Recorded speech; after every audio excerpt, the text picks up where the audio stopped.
कल्याण railway स्थानकावर महिलांमध्ये जोरदार हाणामारी. ट्रेनमध्ये चढण्यावरून महिलांमध्ये झाला वाद. हाणामारी बघायला पाहणाऱ्यांची गर्दी. कल्याण रेल्वे स्थानकामधला प्रकार.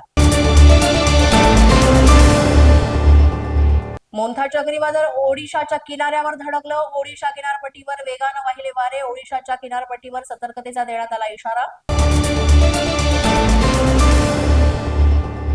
नाशिकमधून हैदराबादसाठी इंडिगोची विमान सेवा सुरू. मंगळवारी ओझर विमानतळावरून 1654 प्रवाशांनी केला प्रवास. नाशिकहून इंदूर मार्गे जयपूर आणि हैदराबादसाठी सेवा.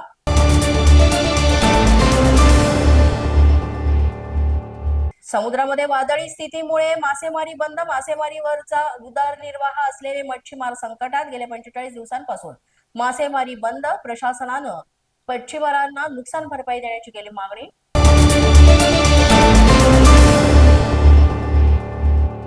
पनीरमध्ये मोठ्या प्रमाणात भेसळ. रिक्षातून भेसळयुक्त पनीरची वाहतूक. पोलिसांनी केलेल्या कारवाईत 134 किलो पनीर जप्त.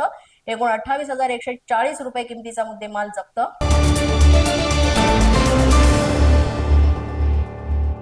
वादळ सदृश स्थितीचा फटका पर्यटनालाही. समुद्री जलक्रीडा बंद असल्यानं पर्यटकांचा हिरमोड. पर्यटन व्यवसायावर त्याचा मोठा परिणाम.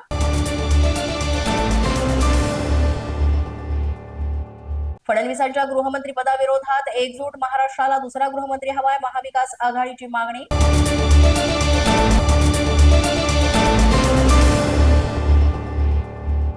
अमरावती महानगरपालिकेचा भोंगळ कारभार पुढे. सुमारे 51 बांगलादेशी रोहिंग्यांना दिली बेकायदा जन्म प्रमाणपत्र. फलटण महिला डॉक्टरची डायरी पोलिसांनी केली जप्त. डायरीत कामाच्या नोंदींसह दबावाचाही उल्लेख असल्याचं समोर. पोलीस अधीक्षक तुषार दोशी यांची माहिती. मुंबईत 10 नोव्हेंबर पासून जनगणना पूर्वचाचणी सुरू होणार आहे. 10 ते 30 नोव्हेंबर पर्यंत पहिल्या टप्प्याची पूर्वचाचणी. पोलीस माझा न्यूजच्या बातमीपत्रात आज इतकंच. तुम्हाला आमचं बातमीपत्र कसं वाटतंय याबाबत अवश्य अभिप्राय कळवा. यासाठी पोलीस माझा न्यूजचे युट्यूब चॅनल सबस्क्राईब करा. तसंच आमचं फेसबुक, इंस्टाग्राम आणि ट्विटर अकाउंट फॉलो करा.